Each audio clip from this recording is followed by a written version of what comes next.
Ամառային այս օրերին մեր թանգարաններն ու ցուցասրահները առավել մեծ թվով դրսից ժամանած այցելուների են ընդունում եւ այդ շարքում իհարկե ամենաշատը այցելուներ է ունենում Հայաստանի ազգային պատկերասրահը, որի տնօրենը Փարավոն Միլզոյանը մեր զրույցի ընթացքում շեշտում էր, որ ոչ միայն զբոսաշրջիկ այցելուների են ընդունում պատկերասրահի հիմնական ցուցասրահներում այս օրերին, այլև չեն դադարեցնում ցուցահանդեսային գործունեությունը։ Այսինքն միշտ ազգային պատկերասրահում աշխատանքը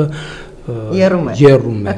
Ահա առաջիկայում եւս երկու նոր ցուցահանդես ունեն։ Փարիզից բերվելու են մեր հայրենակից պարոն Ջալոյանի գորգերի հավաքածուն, որը կներկայացվի առանձին ցուցահանդեսում, հետո էլ նախատեսված է հանրահայտ Ռոբերտ Ֆալկի ցուցահանդեսը, նաեւ Զախար Խաչատրյանի հոբելյանական ցուցահանդեսը։ Գիտեք, մենք մինչև անգամ շատ երկրներից ստանում ենք ցանկություն, որ մեզ մոտ ցուցահանդես բացեն։ Ազգային պատկերասրահը արդեն ունի իրեն համբավը։ Հիմնախնդիրները որոնք են ձեր։ Գիտեմ, որ մեծ հսկայական հաստատություններ շատ կլինեն, բայց նման թանգարանները միշտ ունենում են խնդիրներ, դրանք լուծվում են եւ ժամանակի ընթացքում։ Այո, մեր հիմնականը դա օդափոխության կառույցն է, լիֆտերի վերանորոգման կառույցն է, շենքը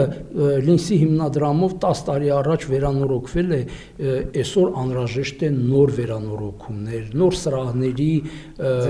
ձևավորում, այսինքն միշտ աշխատանքը այնպես է, որ պետք է շարժման մեջ է։ Դրա համար միշտ էլ աշխատանք կա։ Համապատասխանում է ազգային պատկերասրահ Հայաստանի, ասենք ժամանակակից նմանատիպ մեծ թանգարաններին, որպես կառույց, որպես Չէ, ես հենց առաջի օրը դեռ 10 տարի առաջ ես ասել եմ, որ այս շենքը չի համապատասխանում ազգային պատկերասրահի եւ ամենաթույլ կողմը նա է, որ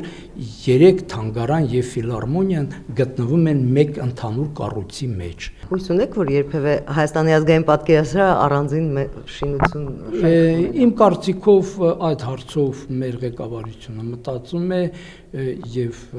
ինչու՞ չէ ես մի քիչ էլ տեղյակ եմ, որ այդ հարցը իրենց անհանգստացնում է, համոզված եմ, որ մոտակա ժամանակներում այս հարցը այնպես ստացվել, ոնց որ ստացվում է, որ մոտիկա պետք է լինի։ Ցանկությունն այդպիսինն է։